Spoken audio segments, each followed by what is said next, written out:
1600 kilometre લાંબો દરિયા કિનારો, પિરોટન ટાપુઓનો વૈભવ, સમુદ્રમાં વિહાર કરતી 680 થી વધુ ડોલ્ફિન અને પહાડોની રમણીયતા.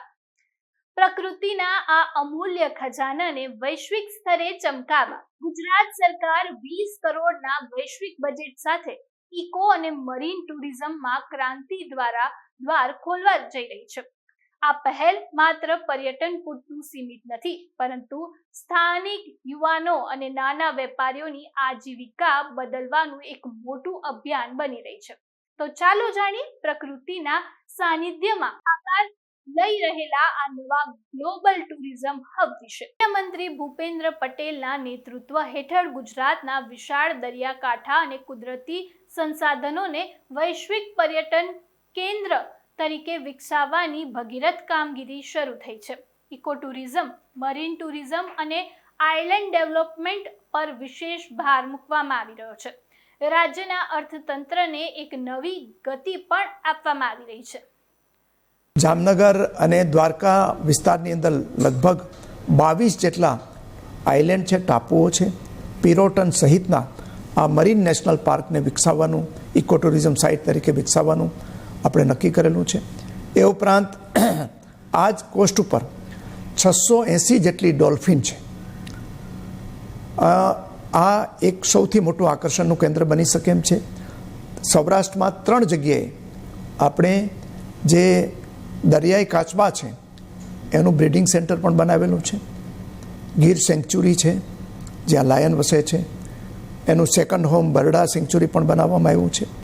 જામનગર અને દ્વારકાના 22 ટાપુઓ પૈકી પિરોટન મરીન નેશનલ પાર્કનો ઇકો ટુરિઝમ સાઇટ તરીકે વિકાસ થઈ રહ્યો છે.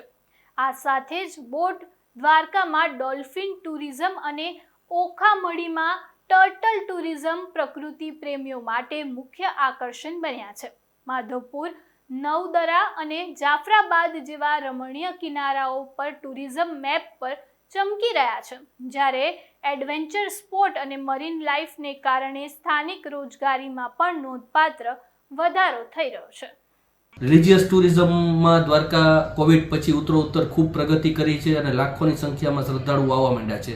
સાથે સાથે સરકારે જે પહેલ કરી છે મરીન ટુરિઝમ અને ઇકો ટુરિઝમ વાળી જે વાત છે, તે ઓખા દરિયા કિનારાના વિસ્તારમાં જે ડોલ્ફિન જોવા મળે છે, પોશિત્રાના વિસ્તારમાં જે મરીન લાઈફ જોવા મળે છે, અને એડવેન્ચર ટુરિઝમ જે વોટર સ્પોર્ટ્સ તરીકે ખૂબ અલગ રીતે ખૂબ વધારે ગ્રો કરી રહ્યું છે, જેના કારણે અપાર રોજગારીની તકો ઉપસ્થિત થઈ છે. અહીંયા તમામ લોકોને ખૂબ રોજગારીની તકો દિવસે ને દિવસે વધતી જાય છે.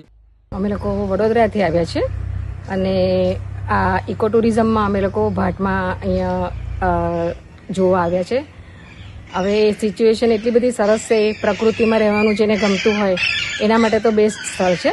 અહીંયા હું પહેલી વાર આવ્યો છું, પણ મને જોઈને એટલો આનંદ થઈ રહ્યો છે કે આ શહેરથી એકદમ નજદીક જગ્યા છે અને એકદમ નેચરમાં રહેવાનું જેને આનંદ મળતો હોય તેના માટે ઘણી જ વ્યવસ્થા સરકારે કરેલી છે.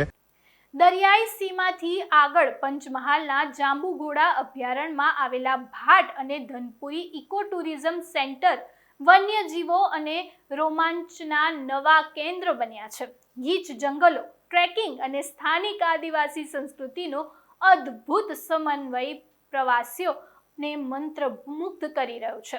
યાદગાર અનુભવ પૂરો પણ પાડી રહ્યું છે. પહાડી વિસ્તારોની વાત કરીએ તો ડાંગનું સાપુતારા પણ નવી પ્રવાસન નીતિના કારણે આજીવિકાનું મોટું કેન્દ્ર બન્યું છે.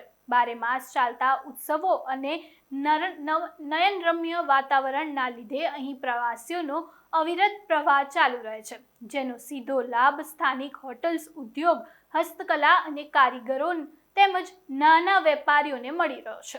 क्लाइमेट भी अच्छा है और अभी बारिश चालू हो जाएगा तो टूरिस्ट की जो संख्या है और इसमें बढ़ोतरी हो सकती है और बाद में तो मानसून फेस्टिवल गुजरात टूरिज्म और सरकार करती है, इसीलिए हर साल टूरिस्ट का जो संख्या है हर साल बढ़ रही है. વાતાવરણ ઠંડી આબોહવા વાતાવરણ અને વાદળછાયું વાતાવરણના લીધે ઘણા જ પબ્લિકો સહેલાણીઓ આવે છે અને પબ્લિકોનો ધસારો પણ ઘણો થાય છે અને અહીંના ફેસ્ટિવલો પણ ઘણા થાય છે. બધી જ સિઝનના ફેસ્ટિવલો થાય છે એટલે પબ્લિકો ઘણા જ આવે અને નાના મોટા વેપારીઓને રોજગારીની તક પણ ઘણી મળે છે.